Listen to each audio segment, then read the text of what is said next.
क्या बात कर रहे रे बाबा।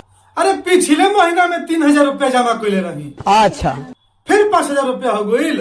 वो कैसे कैसे हो गईल? लो हई पढ़ लो, एही में सब लिखल बा।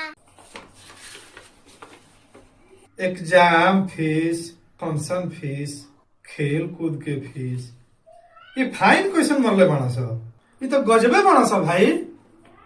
ये कनी के हर महीना कोनो ना कोनो एक्स्ट्रा चार्ज जोड़ देता रहे सब।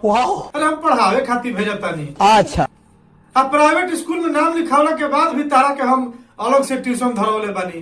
जल्दी पैसा जमा करो ना तो फाइन लगी, और ढेर लेट करबनू तो नाम कटा जाई। जा कह दो नाम काटे के। क्या बात कर रहे रे बाबा। चलो अब तार नाम सरकारी स्कूल में लिखवाई। अब हमला के प्राइवेट स्कूल में ना पढ़ाईबा।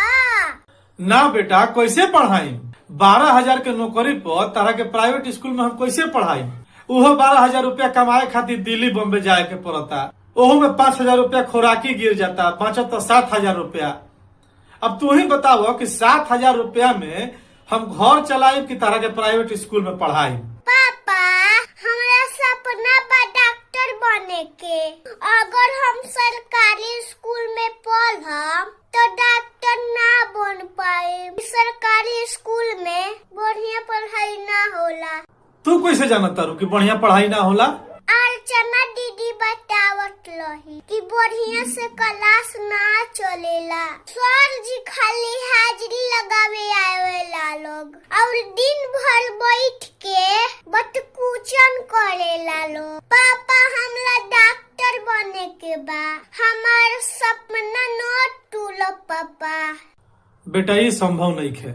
हमनी के गरीब हैं जा, मजदूर हैं जा। गरीब मजदूर के लइकन के नसीब में नहीं लिखल डॉक्टर इंजीनियर बने के। हमनी के नसीब में बस यह लिखल बा मजदूरी करे के, और हमनी खातिर सहारा भी केहू नहीं खे।